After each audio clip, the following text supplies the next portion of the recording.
Hey guys, how you doing? I'm Reggie. I'm back again for another stream. So for today, I'll be working on a new stream of sketches.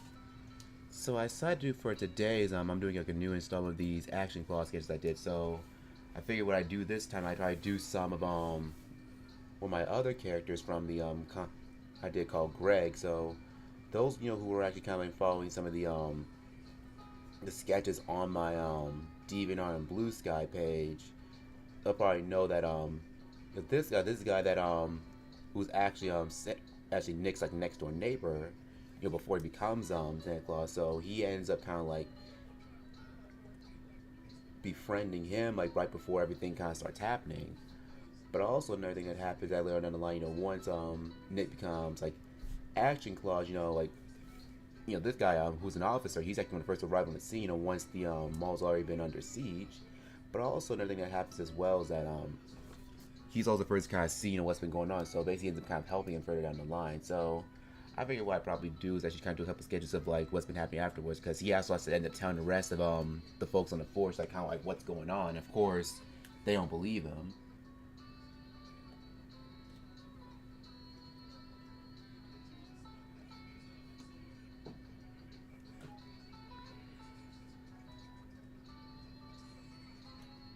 Let me see a finger.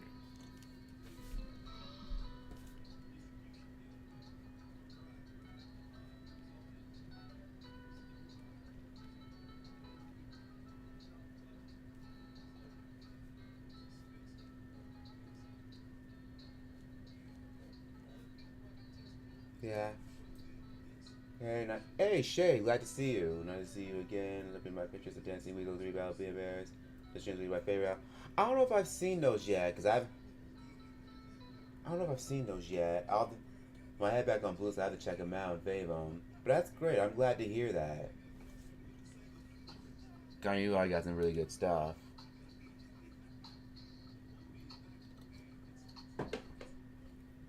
Yeah, one of the things I'm almost considering on doing like later on near the end of like this month is kind of doing something maybe like an end of the year like retrospective. Especially like since I've done a lot of like drawings over the years. I did a lot more than I did last year, which I like because that was my goal, to try to make sure I always try to stay productive and actually being productive, whether it be through work, but also especially like for art related stuff as well. I think there was like a brief period like during the summer where I wasn't really doing a lot of stuff because I know but then granted part of it kind of was because I had a lot of things going on, not only work but also was a couple things. What part of it was work because I was busy doing like two jobs, doing both of my jobs. I was pretty much working just about every day, but also the other thing was that throughout most of like throughout most of April and a good chunk of like May, I was busy like moving, so I really didn't have time to really like sit down and like drunk. Cause I was busy trying to get all my stuff like out, like downsizing it, getting rid of it, and just moving it back into my other place I'm at now. But also the other thing is that and of course after that, of course I had the cruise trip which I did when I doing with family, which was a lot of fun, and I really enjoyed that.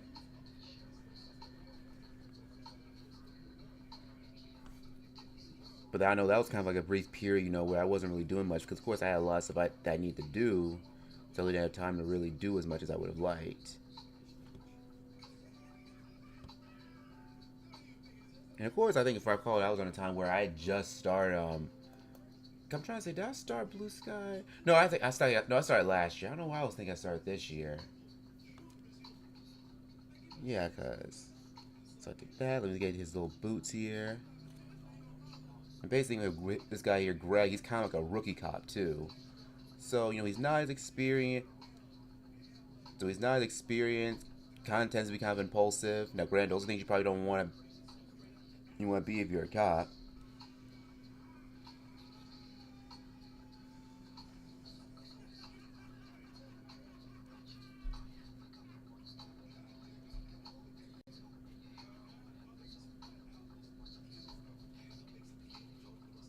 And probably just some stuff he has like on the side, his utility belt.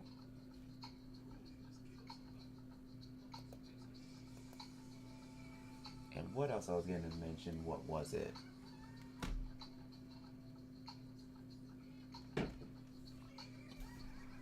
Let me move the camera so you guys can see my. I think I'm out of shot. Let me bring it up a bit. Okay, there we go. Yeah. Maybe one thing he's kind of at odds, with this chief guy here, Chief Addiskin. Because he considers like a huge blow arc, considers very bossy. So I figured maybe he's probably talking behind his back. And of course, he catches it in the act. But they do end up becoming like, kind of like respect each other over time. So we kind of get the side of his hair here too.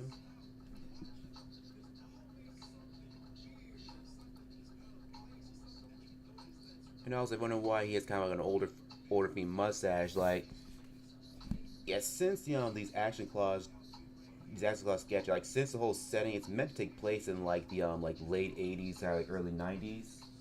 Since it's meant to have a feel like one of those movies like from that era. So I'm kind of drew us aware like a lot of characters have like a lot of that era of the era of fashion.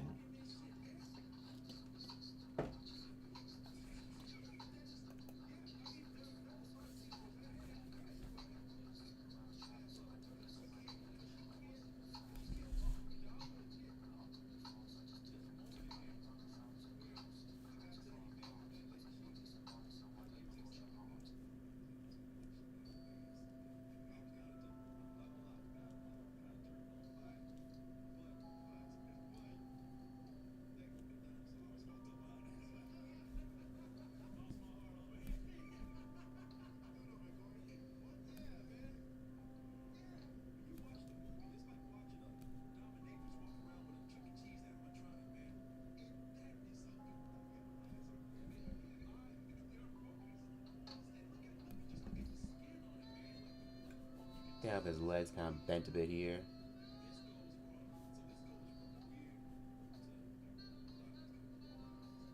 Alright, so... And what was about to mention? What was it? And I had a few other sketches I've done recently, not too long ago too. Like these are some of the more like previous ones I did yesterday. So this is after, the more recent ones I did where, once Santa Claus really kind of like beat up a couple of these guys here, like off, he's off there. He's kind of one of the first that appear on scene. And part of the reason he rushed on scene in the first place, because what's going on is that part of the plot is that he's a part is that sorry that there's a heist going down. All these kids are being held hostage, and he's kind of first arrived on scene. So he sees one of the first few people what Santa's already taken care of. And so of course one of the things he sees they brought down is he's brought down a little walkie-talkie, as a means of communication. So now that Santa's on the inside, he's able to, ooh, hang on, that's my light box. Now he's able to kind of communicate and tell him kind of like what's going on, which brings us to what we got going on here. I meant to have both of these up yesterday, but I was like to work that yesterday too, so that's kind of like what happened.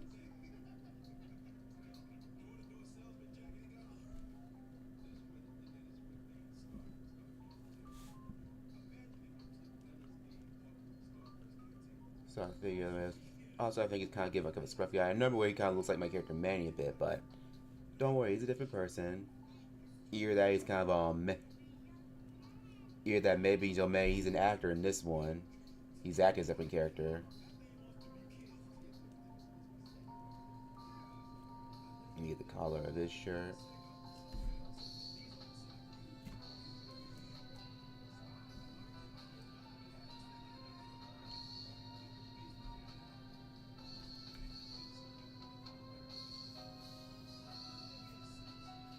Yeah, it's down, I'll be back. Okay, alright. Hopefully I'll be further along by the time you get back.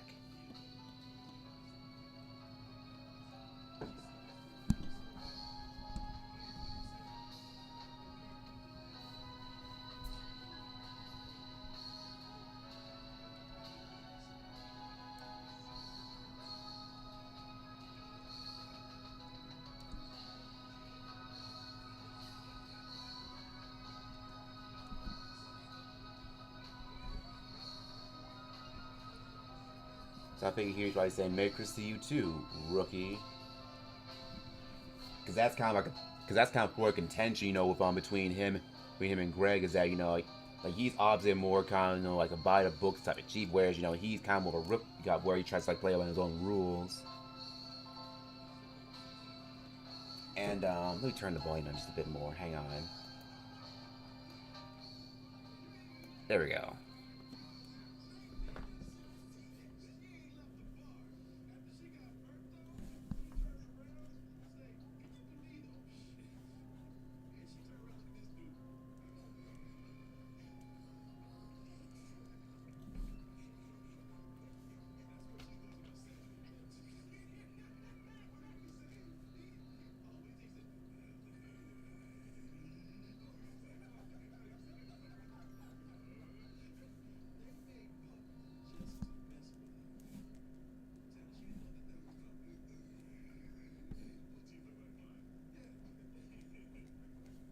They just had little shoes.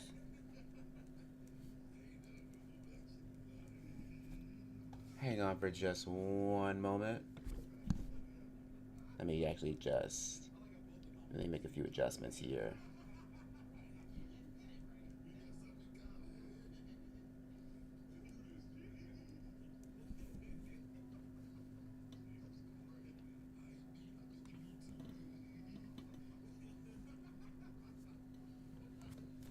Also, he has a little badge here too.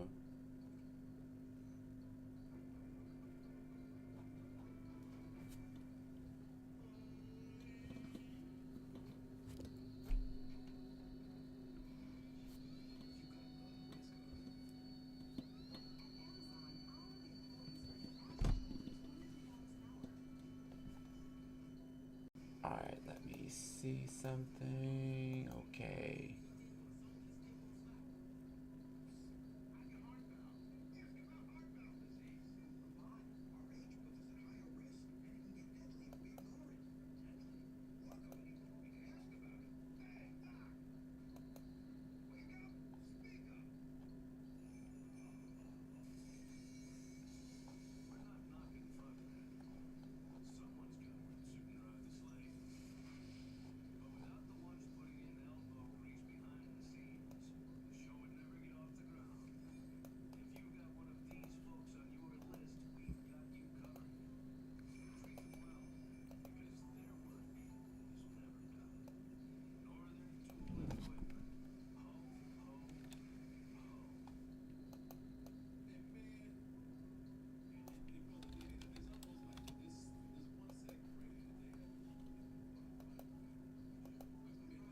Alright, there we go. I'm back.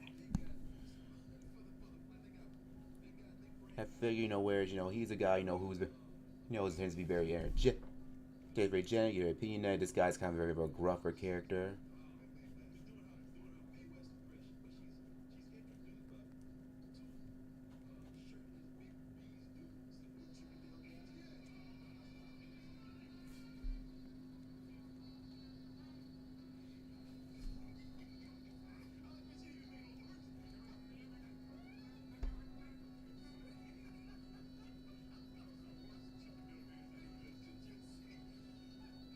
Alright, that looks good.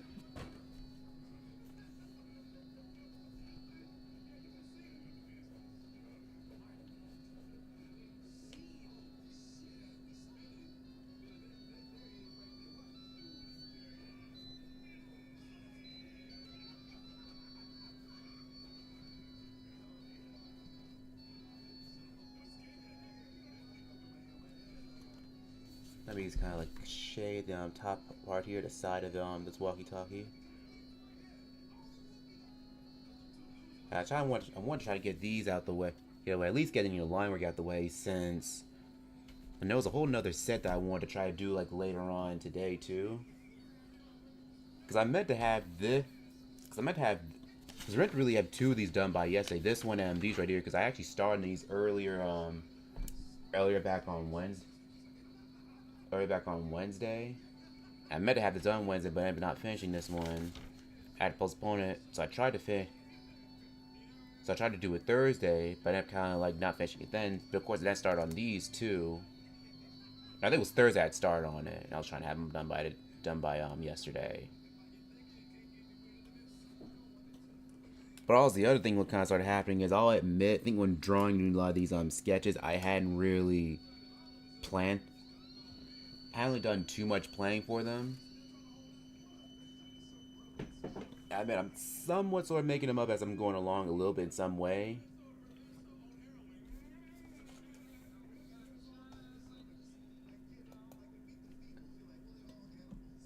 Yeah, I figured.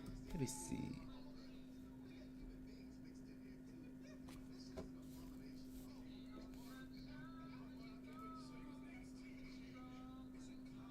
So, I figured for here, maybe I'll have. I figured maybe he's probably maybe it's inside then it's probably kind of getting ready for battle, and probably she's actually talking to him, and of course like since he's actually on action mode, he doesn't want to hear what anybody else on the outside is trying to tell him what to do. So of course initially kind of blows him off. But of course, at a certain point, like part of the reason he sent down first because he wants him to kind of know what's going on, so that way, like any of the bad guys he ends up kind of tossing out, he kind of tells like, hey, y'all can go and arrest them. I've already done what I wanted with them. Because his goal is making sure he kind of gets the kids out there, making sure like they're all safe, in time for Christmas.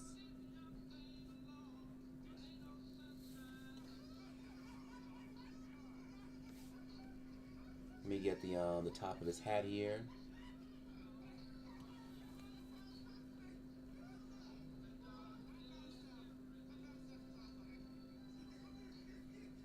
Now let me just kind of bring this out.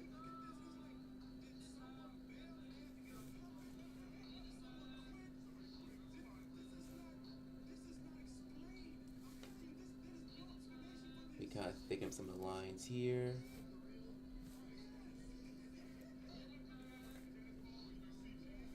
I figure maybe he's got an ammo bag here. Not only different gifts you get the kid, but also, like ammo stuff he can use while he's kind of fighting off bad guys. Because like, keep in mind he's trapped inside of a mall with like 50 other like criminals, and they're all like looking for him. So he's in a pretty like kind of intense situation.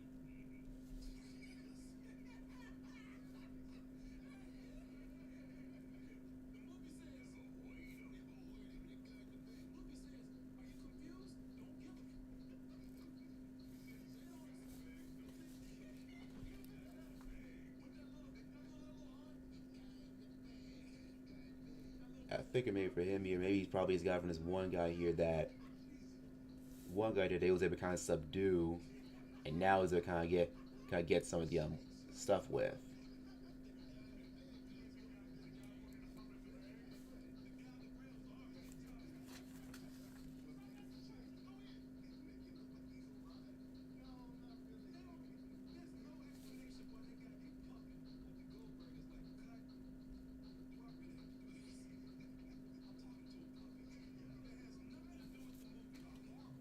All right, that looks good.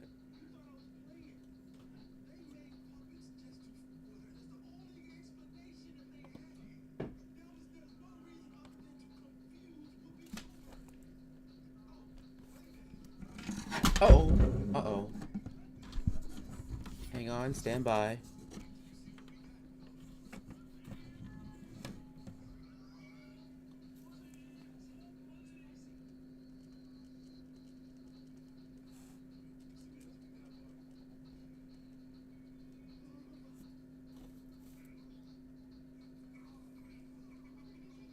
He's kind of close out of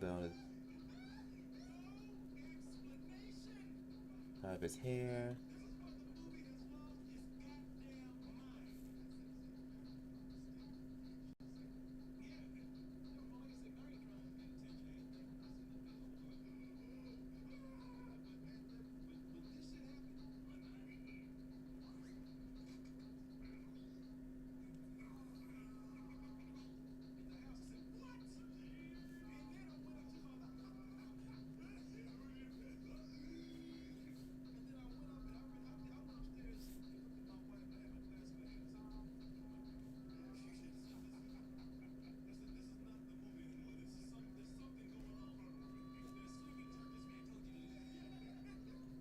Then we got Kayo's little mustache here.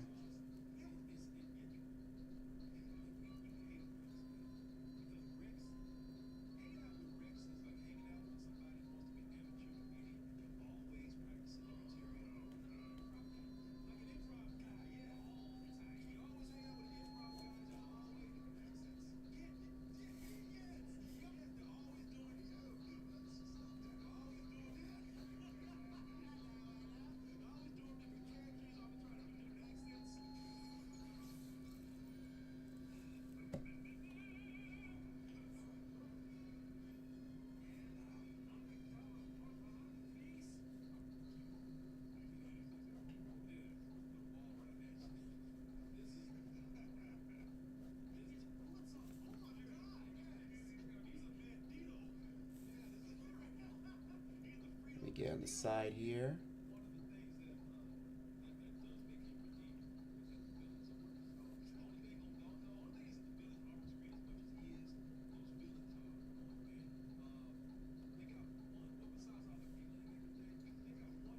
We gotta shade the side. And again, and my goal is, when doing these sketches, my goal is to try to get all of them done at least before Christmas.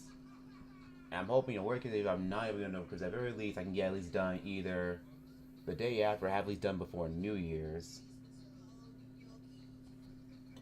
Like me, a lot of times when you want to draw and actually consume Christmas stuff, you kind of want to see it before Christmas stuff. Because once it's done, you kind of want to see it afterwards, even though there's no crime to do it. A lot of times you don't want to actually you're pretty much already kind of Christmased out at that point, because of course, if you're where I am, a lot of times you Christmas stuff, a lot of stuff, Christmas stuff's it started hitting the shelves, in September. Some places August, because I know over here I am. I know over at Hobby Lobby, they started having their Christmas stuff back in back in August.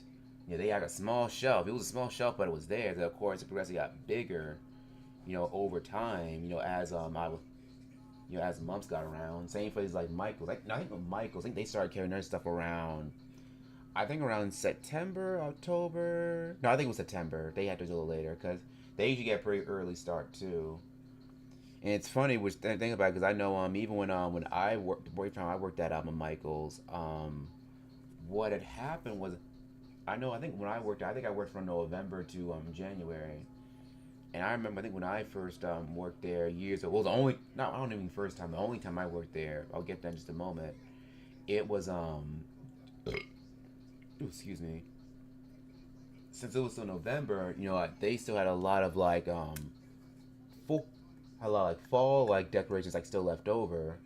So of course they had those up near the front. So of course people could actually could look at them and kind of buy them out.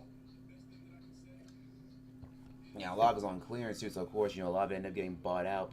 So of course once that was bought out, then any of the other stuff that that was any of the other stuff that actually came up too, that was that kind of ended up going on sale as well. And that's one thing about Michael's when it becomes Michael's I I don't I do mind I don't really mind actually shopping there when it comes to really art supplies. Definitely never really been a fan of working there, because it was not a fun time working that holiday season. One, because just the time too, because I was already going through a tough time personal wise too, because I was already doing double duty with that job and another job I was doing at the time. I was in school. I was finishing school at the time. I had some personal issues at home I was dealing with, with a couple of family members. So it really wasn't a really enjoyable time to begin with. But then of course, and of course on top of that, top of that, because of course at the time, I didn't have a car either. So of course, I had to kind of take, the bus from home to the station to take the station to the station that was closer towards where my job was. In fact, I think the one luckily the subway station that was actually not far from where was really right across the street from my job. So all I had to do was actually get out of the train station, just walk across the street, and I can head in for my job. And also a good thing is that despite how busy and hectic it got, because it did get busy, because it was on a pretty busy intersection, a busy part of town. At least at least I didn't have to work too much on Black Friday. Well, because I did have to work on Black Friday, but the thing about it was I had very early shifts. I had to be at 7 in the morning. I leave from 7 to probably 11 to 11 in the morning. So it was a fairly short shift. And it did get pretty busy, but I think it started getting busy once it was time for me to leave. Because luckily we had a lot of people that were scheduled on duty for that day. Even better, it was also a day where I was pretty sick because I was recovering from a cold. I actually came down with kind of a day or two before, and so I was glad to leave too, because I was not in pretty good shape. I think what I didn't do, I had to go straight home, because normally even on that day I probably would have just kind of Did a little bit of exploring, probably did a little bit of shopping. Just not in the stores that would have been packed.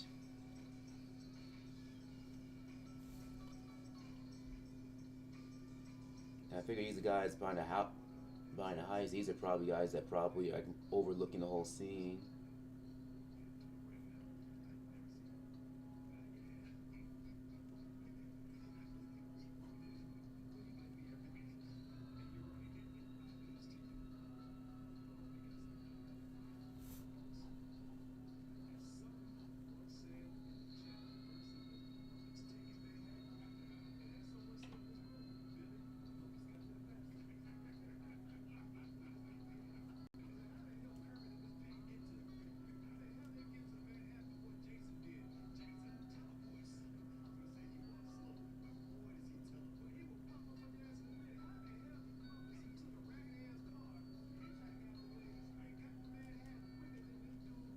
I figure, here, these are two trying to match up behind the heist. They're kind of overlooking the scene, overlooking the scene because everything about because part of the reason this whole situation kind of starts in the first place. This guy, he's actually moments, but he's also some kind of robbing the place too. So he actually formed like a whole heist. So he ends up kind of getting this guy, was kind of like right hand man, a couple of other people too, to kind of like really kind of pull like a full on heist and get in and out.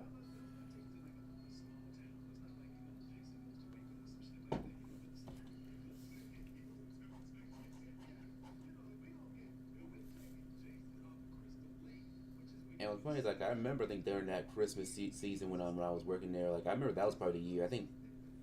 Cause I would say that was the year I really got into listening a lot more like punk music. Cause in fact, funny enough,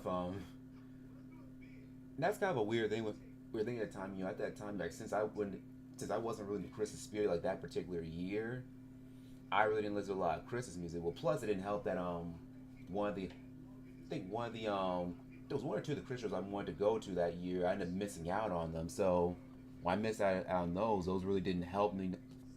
Didn't help as far as me not getting to the spirit. But I really found myself getting a lot of punk music, especially like Black Flag and Husker Du.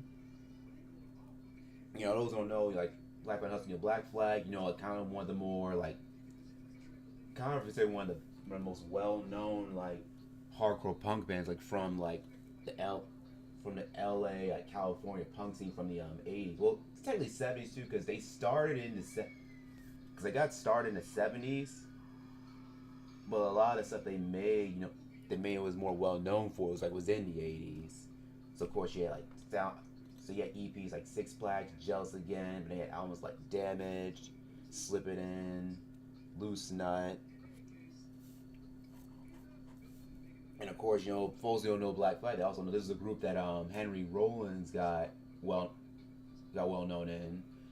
Because he started because of course he's like a kind of a vocalist like punk rock singer to becoming like a poet and kind of a character actor later on down the line. Even though the band has had like different singer because I think their first was Keith Morris, who ended up becoming the vocalist for Circle Jerks. Then after that, they had a Puerto Rican guy Ron Ray's real name, but he often went by the nickname Chavo. He was there for a little while, but he left. Then they had another guy who also played rhythm guitar, Des Cadena. He was there for a while, then he left and did his own thing. Well, actually, no, he left, came along, but then I think he left, but then Henry Rose came right after. He kind of took over for him, and then once Henry Rose took over, then he left because he kind of preferred doing more like rhythm guitar rather than actually singing. And in fact, I think also was what happened when he sang because he was kind of one of the first few like vocals in hardcore punk scene that really had that gravelly kind of like screaming sound that's normally associated with punk music. He was kind of one of the first to really do that, at least aside from like from Ray's. And but the only thing about it, like since he didn't have actually proper like vocal training, like he kind of blowing out his voice. And so of course, so he kind of stuck to rhythm guitar. So of course, when Henry Rollins came in, he didn't have to really worry about that because now they already had like a full time vocalist. And of course, Henry, he kind of pretty much stayed with the group for like the rest of like the original for the rest of the time the group was around. And of course, they did that. Then of course, they started going more of a sludgy, like a slower sludgy direction. Which I'll be honest, I don't funny when it comes to like their slower sludgy stuff. They tend to get a little controversial. Like a lot of people thought, they were sellers. A lot of people thought they were trying to alienate a lot of their punk artists because it was at the time very different what they were normally used to doing. Because because it wasn't a lot of this was very slower. Often it was also very influenced by Black Sabbath too. Very slow, very heavy, very sludgy. But I actually kind of like their later stuff, especially in a live setting. Because I'll admit, a lot of like their later albums, they tend to suffer from really sterile production. So a lot of that raw, like that raw vertical sound that they're known for, like it tends to get kind of like watered down inside their studio releases.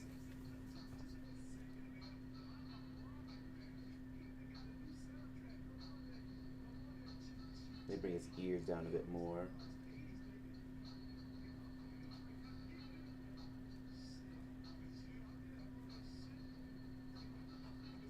I figure out the masterminds here where it comes out the window, and this guy right here is probably like, this could be a problem because now they're aware by kind of like what's aware of what's going on with the situation.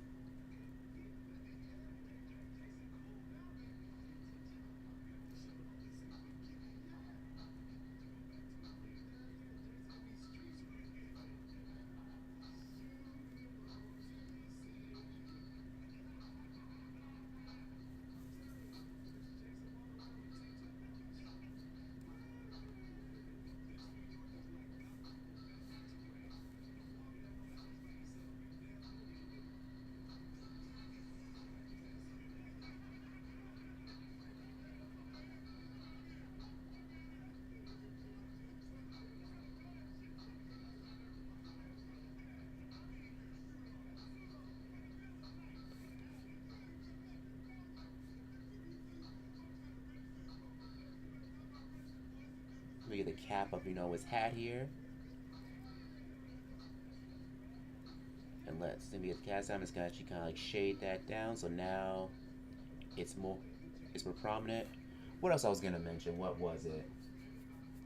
Yeah, but I really got in that group a lot, like during that Christmas season. That and Husker Du. And Husker Du, they're a little bit different. They started as like hardcore punk, but they kind of changed a lot of their sound like throughout the brief period they were there because they were like a trio.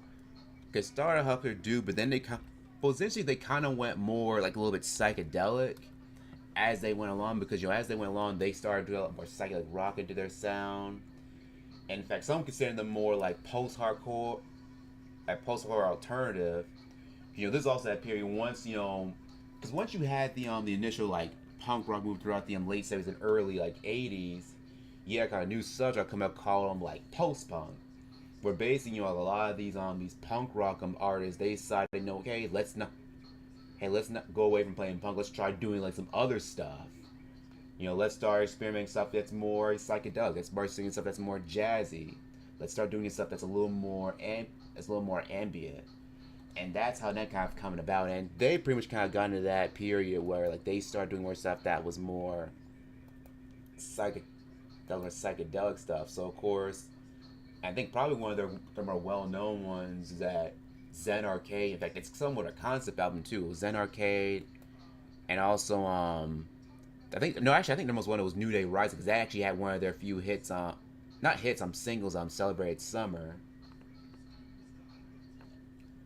Oh, my personal favorite by them is it's actually a posthumous one because it was released like after they years after they broke up called The Living End, and it's a live it's a live it was recorded like in '87 I think while they were still together. Well, actually like, '87 that was like in a year like right before they broke up, but it didn't get released until like 1994.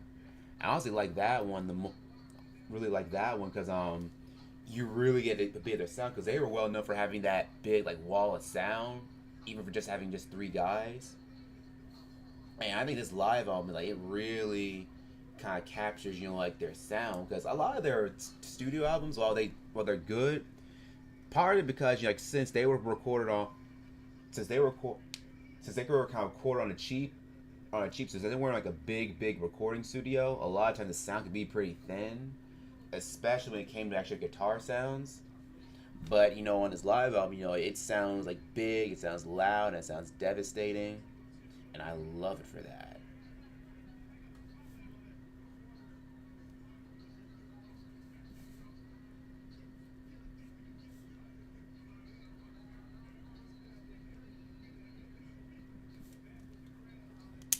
further along am I?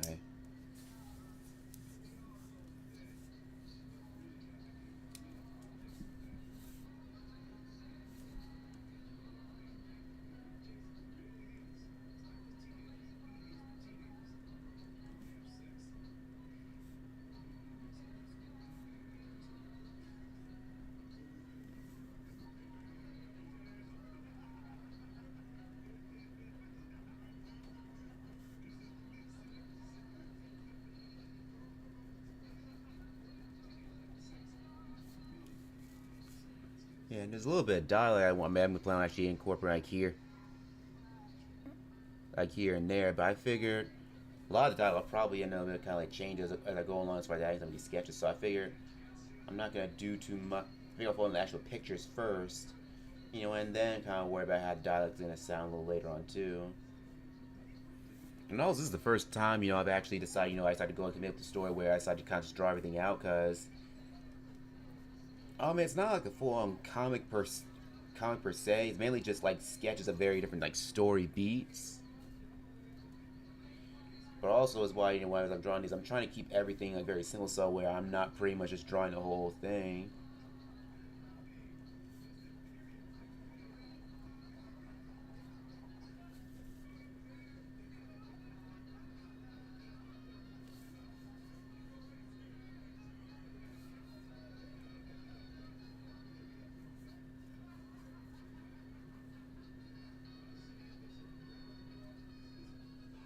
Because normally during the Christmas season, like especially around that time, I would have gone to a lot of other like Christmas related like Christmas related events. Kind of get for the season. One is I think I've mentioned on here on the stream before. The live of Christmas event. Now here in Atlanta, we have two different like, I know there's a couple more that I probably don't know about, but I know the major one that we have here in Atlanta is there's a live of Christmas down over at Lenox Square. Lenox Square, that's like one of the largest malls like here in the southeast, and they have it there like every year. And I've gone to that I think probably once or twice, and I remember it being all right. It was okay. But what I really loved more was there's a small one that's over at Atlantic Station. Atlantic Station down here, it's kind of over a place where it used to be a place where an old steel mill used to be years ago, but the mill it actually got torn down, and it's been kind of an empty lot for years. But then recently got turned into kind of a live work type place where now they got like these little condos, but they also got these restaurants, these stores, and hotels. But they also got this little park that's in the mill too. And in fact, a lot of these newer places down here in Atlanta are kind of being modeled to look more like that, where they're kind of taking these more previous industrial places and redoing it to where they have more kind of a yuppie style way of like living. But Atlantic was kind of one of the first, to really, do that. But anyway, they have a kind of like a live Christmas just about every year where they have make a big like artificial tree they got in the middle of the lot, and they'll light it up. And I always prefer that because it's a little more festive because they'll have a parade, they'll have music playing. Sometimes they've had a marching band. Like I've always enjoyed the few times like I've went. I didn't get a chance to go this year because like of course I forgot to look up what day it was, and by the time I found out about it was already too late to kind of like go to because I had to work that day when they were doing it. I did go last year though. I was glad I did because it really kind of cheered me up because I was feeling pretty down like during that early part of the Christmas season. But also the other thing is that I think with being more of a smaller scale and being smaller, it was a lot more intimate. You enjoy a lot more. And of course, I took a few pictures in front of it. The other Christmas tradition I kind of did for a while. Well, there was a few others too. Another was again the Alliance Theater over at the High Museum. Alliance Theater, that's a place where they do a lot of plays. And one of the things they do every year is they have their own interpretation of the Christmas Carol. And so they do something like that just about every year. And I've gone at least about like 2, probably maybe 3 times. And they've always been a good show. In fact, I remember both times they went, they had like a different kid play Tiny Tim. And another one I've done that was on the main tradition now, granted, I don't think it's going to be a tradition anymore at time soon, is to see Brian Setzer. Those who know Brian Setzer, he's a guitarist. He played he was like founding member of the original like rockabilly group Stray Cats. And but he also has his own group called the Brian Setzer Orchestra, where basically it's him. You'll have a big band, like full of like horns and brass, and basically it's like rockabilly with a mixture of like swing mixed in. And I saw him twice, two times, for his Brian Setzer Orchestra like Christmas Extravaganza, where it's a mixture of a lot of things. Where he's playing a mixture of originals that he did the Brian Setzer Orchestra, but also a mixture of stuff that he did, that's more Christmas stuff. But also he'll do like some old school like Stray Cat stuff too. And sometimes like he'll do versions where he'll do like his old like Stray Cat songs with the full orchestra, but other times like he'll actually have the band kind of like move away from a little, where it's just him as like a three piece, where it's him, like their bassist and a drummer, and they're doing like an old school like rockabilly thing, kind of like he does with Stray Cats. And I heard that that's like he was planning to do like a new tour with original groups as Stray Kids. I know they've done a few reunion tours in the past, but I heard they had to cancel because I hear unfortunately as of right now, apparently he's going. I forgot what he's been sick. Like for a good, he got something. I forgot what he's come down with, but apparently the way the situation was, kind of affected his ability to play. So hopefully he'll be able to he'll actually recover soon.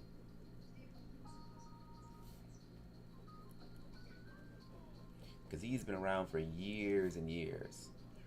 I think they kind of came on the scene. I think it was like late '80s. I think it was like late '70s, early '80s.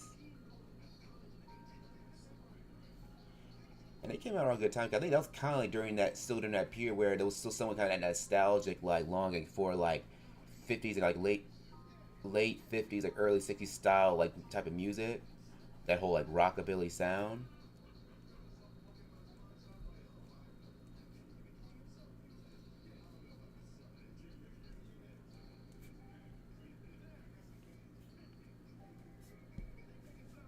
Let me color this guy in too.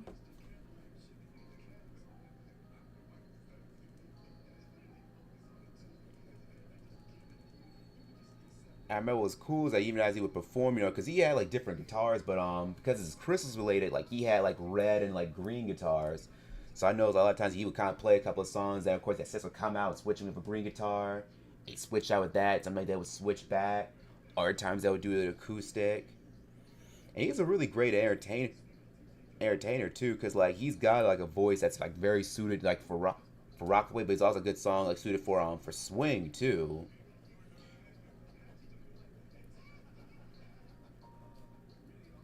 Because I could honestly wouldn't be surprised, like if in another alternate timeline, he decided to go all in on being, a full on like crooner singer, because he's got that type of voice like down pat.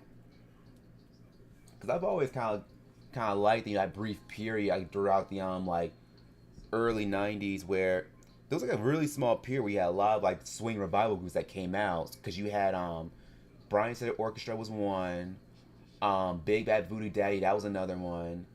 Cherry Poppin' Daddies, that was another one too. Yes, that's their name. That was another one. I think it was called the Atomic Swingers. That was another one. Squirrel Nut Zippers. That was another. That was another one too. And I think it was Royal Crown Review. And it was just like, "Hey Shay, glad to see you're back."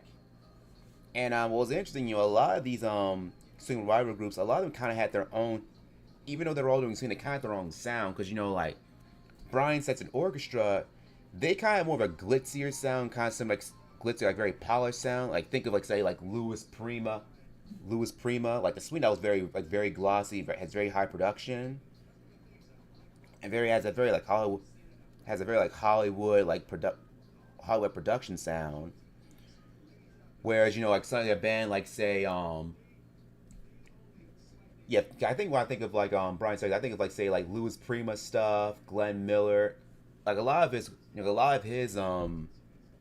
lot of that music that was very like high production. It's very big brassy sound. But then you have like something like say Big Bag Voodoo Daddy, which still had pretty big production, but was also had more of like a bluesier sound, because that was more influenced by say like Cab Calloway, and in fact, Cab Calloway, a little bit of Albert Collins too, because in fact I think the lead singer for that group, who actually plays guitar, he actually got inspired to play music when he saw Albert Collins play in concert. Then you had like Squirrel Nut Zippers, which has more like an older sound, where they have brass, but they use a lot more banjos and violins. they have more of a so they have more of a stripped down kind of more of a raw sound, more like a raw like early 20s sound where they go a little older. And then you have other groups like Cherry Pop and Daddies where they're a little bit interesting too because that particular group they started as kind of like a punk group. Yeah, I'm serious. They started as kind of a punk group, but then they kind of had a weird hodgepodge like different stuff. Cause like sometimes they'd be punk, like other times they'd be more swing, but other times they'd be funky too. And sometimes they do a little ska too. Like they do a weird hodgepodge of different stuff. As they kind of got a little, as they kind of got a little following, then they kind of start leaning more to swing stuff because it was the swing stuff they start really getting popular for. Yeah, so a lot of guys they start kind of have their own things. Then of course you got Royal Crown Review. They had that more like old school, like kind of flashy sound. In fact, I think I'd say of all these groups, they're probably more well known because they had that one hit song "Hey Pachuo," and that was featured in Jim Carrey's The Mask movie because that song that plays, of course, what plays for that song. In fact, quite a few of those was had their own like sounds. I think Royal Crown Review they had "Hey Pachuo," that was a hit for that one. Brian Second Origin, of course, they had "Jump Jive and Wail," which was like a rework of an old Louis Prima song, which ended up being used in a Gap commercial in the '90s, so they ended up getting a lot more like attention. And then, of course, for Cherry Poppin', they had Zoot Suit Riot, that was their hit. The Squirrel Zippers had a song called Hell. They had another one too. And it's just like how all those groups kind of came up around that same. But also, I think that was kind of a bit similar spin from the whole ska, from a brief like ska thing that was kind of pop for a brief while. Real Street Increase like two. I like that idea. Hey, you should definitely go with that idea. I like that. That's really adorable.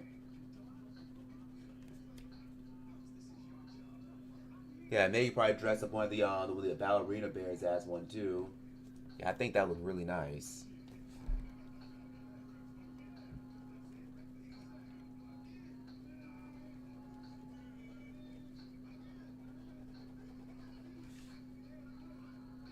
And what else I was going to mention? What was it?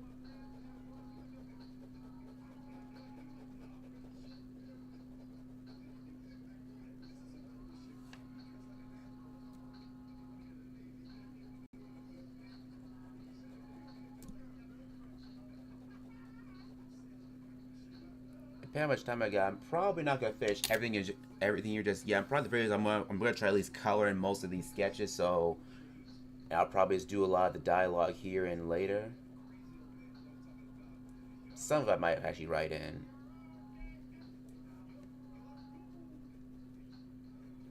Because I do have to head in for work later today. I think I have to be at probably around like 4:30. I have to check again my schedule just to be sure. So that's why I don't want to be. I can't afford to be here for too long, but just long enough so you guys get a chance to really kind of like see me and see at least what I'm doing.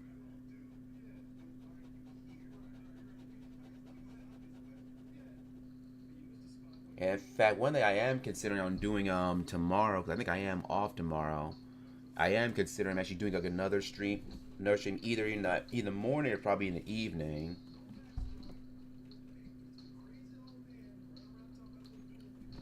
And so I figured for those that didn't get to see me today, I want to try to do one for tomorrow as well.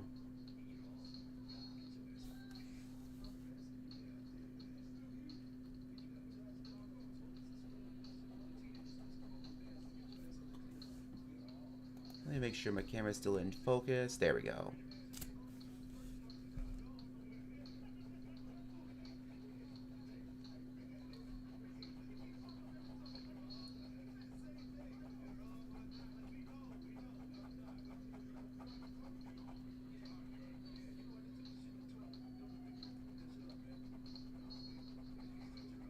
These gotta go on so I get a nice even consistency.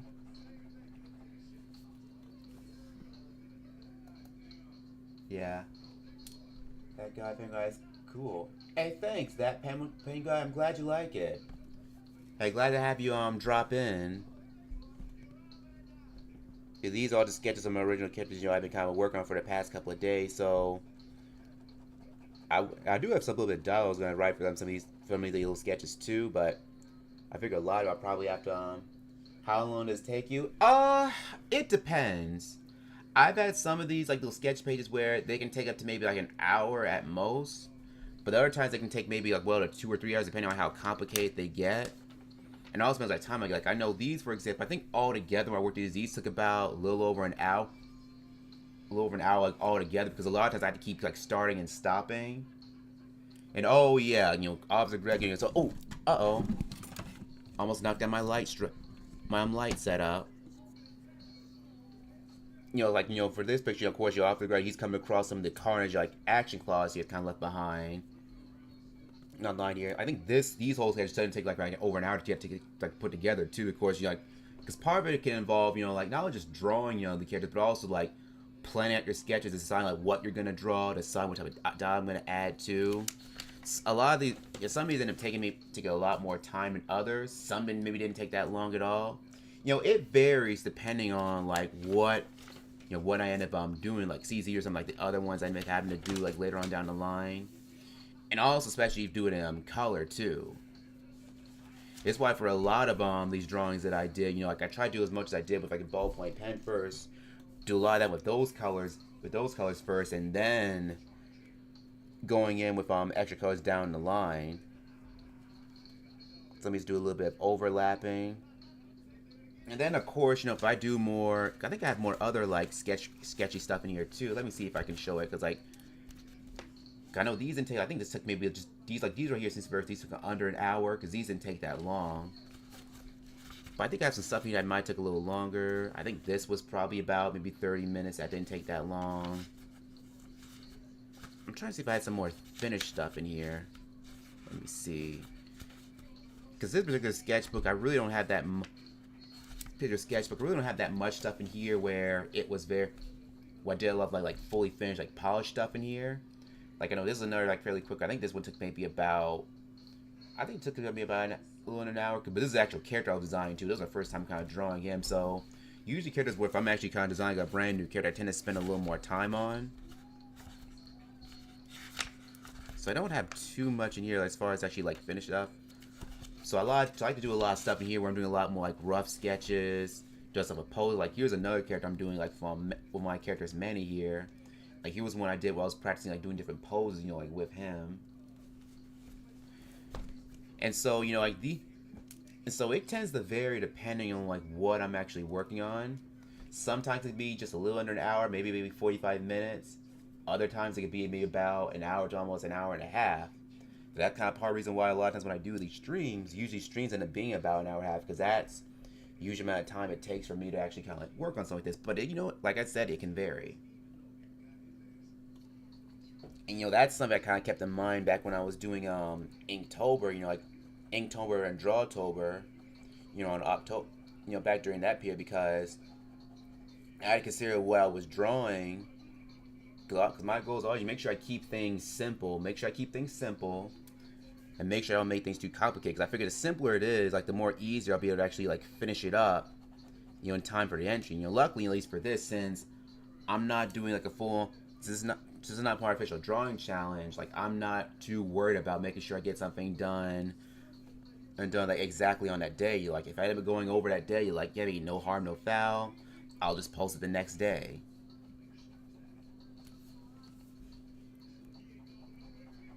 Because I know like the Inktober drawings that I did, like those are, like those I think those took it by as small as maybe an hour to probably maybe 3 hours, depending on like how much time I had, and also depending on like how much time I spent on it.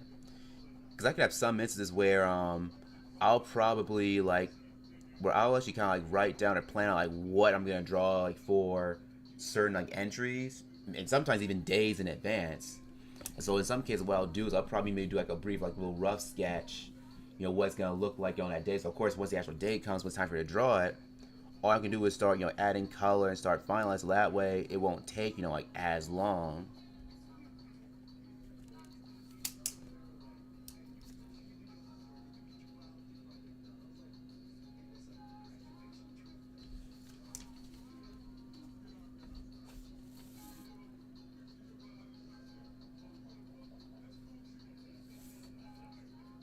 Maybe he's got sort of a reddish nose.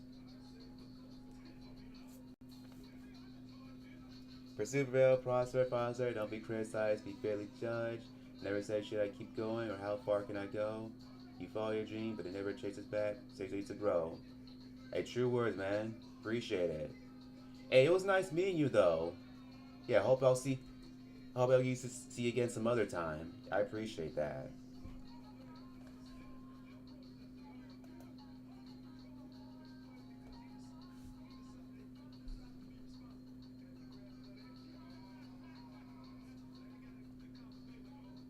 Buyer's dream never end. Yep. Yeah, true words to live by. And of course, we get a little Santa suit right here.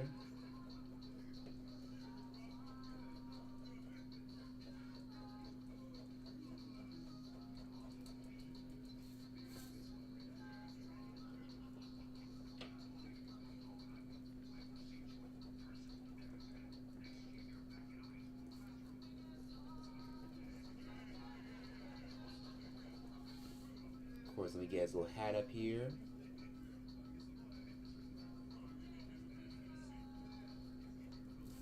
Just do a little bit of cross hatching here.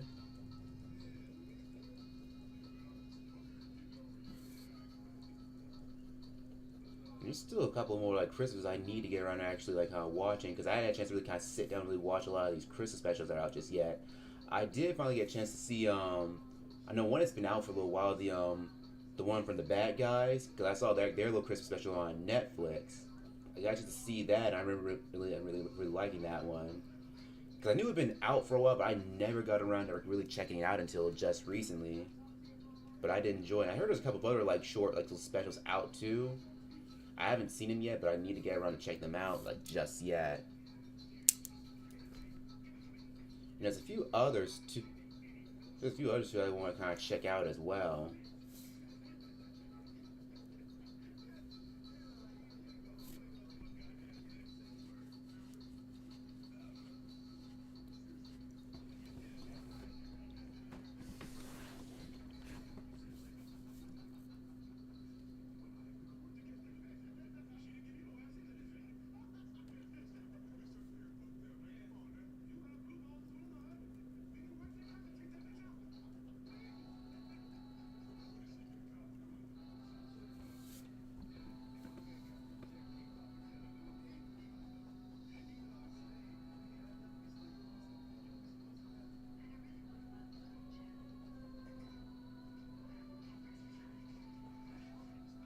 I also get some of the newer like Christmas stuff that's on Netflix. I say also one called Jingle Bell Heights. I almost considered checking that out because cause I hear it's supposed to be like Christmas movie. I guess it's set in the Heights, but from looks like from I saw the trailer, it's supposed to be kind of a rom com too.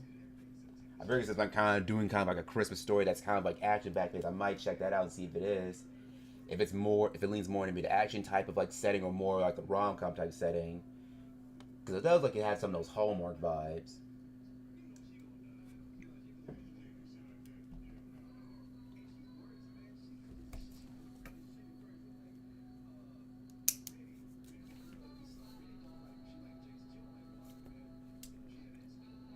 Don't want to go straight to the pen. I don't know if I want to go straight to the pen just yet. Because I was going to start writing few things out. But I might probably revise some of the dialogue I'm going to add to it. Because I am planning on posting these later on today.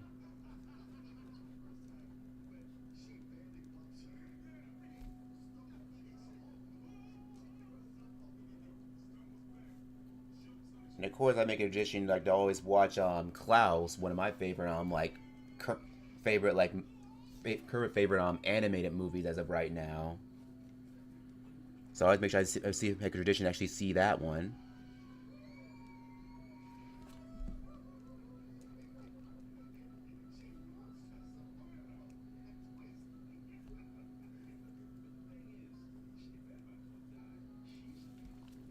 That's the main character. Hey, thanks. I'm glad you're liking him so far. Yeah, yeah, that's kind of a big thing about Claus. Like he's all out, kind of looking after the kids, making sure they have a wonderful Christmas, and he definitely believes, hey, kids shouldn't have to be, in peril. They shouldn't be scared during a heist. So he's definitely making sure that once once he kind of gets gets a hold of folks. He makes them really pay for it. You can say he's a guy who's very passionately festive when it comes to holidays, ferociously festive.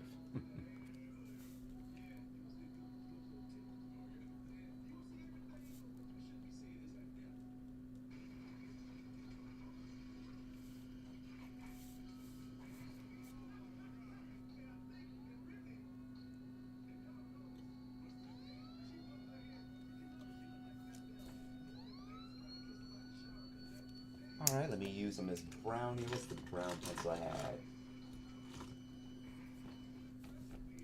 Because I think what I will start doing is that I might decide to just cut it off, with just the coloring, and I probably won't add some of this dialogue for some of these sketches until like much later on when I actually get like right before I'm getting ready to actually post it.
It's weird.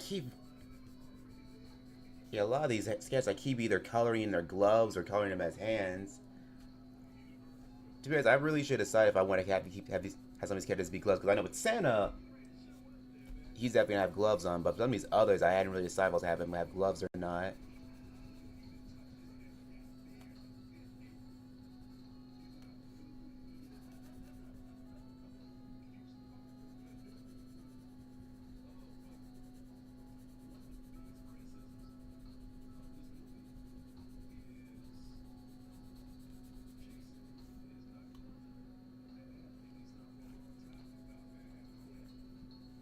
Yeah, I need to get a new. Might need to get a new stabilizer for the camera, or at least something to kind of keep it from shaking so much.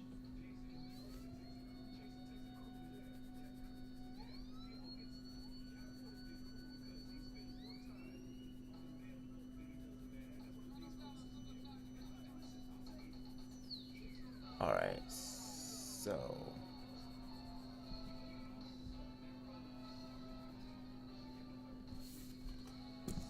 Oh, uh-oh.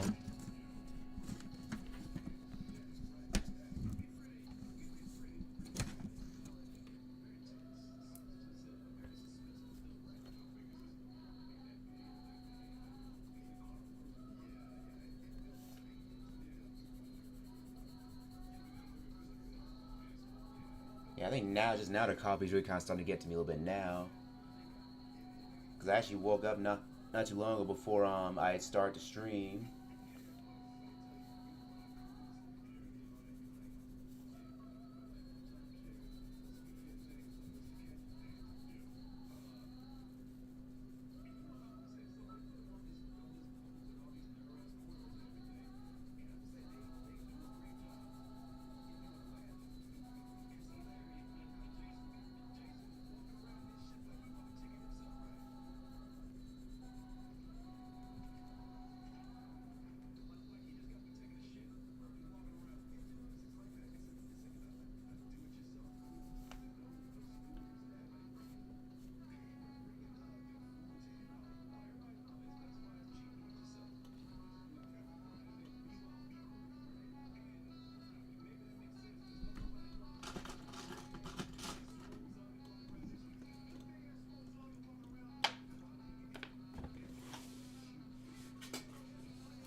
think I'll use this light blue here to kind of go over the dark blue we got here.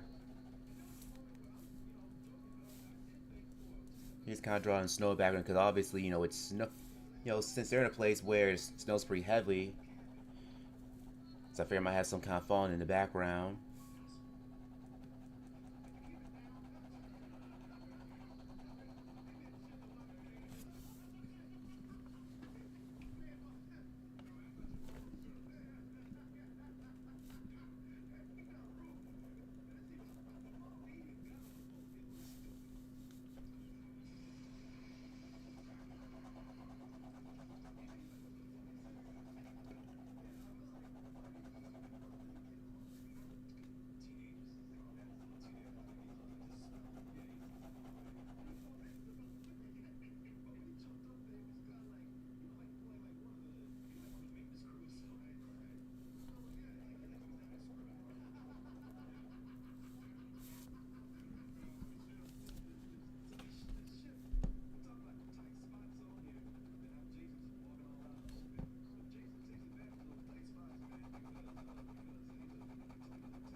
Alright, I think I'm actually gonna cut it off here, like for these sketches. So let me make sure it's all in focus so you guys can see it. So I appreciate you guys actually came in from today's stream. I'm aware today's a little bit shorter than what my streams normally are, but I'll let you guys know if I do end up streaming again for tomorrow as well.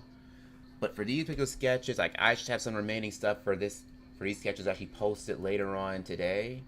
I haven't posted online. So guys, I hope to see you guys again. If not tomorrow, I'll definitely be up here again later on next week. So till then guys, hope you guys have a great day, have a great weekend. See you next time.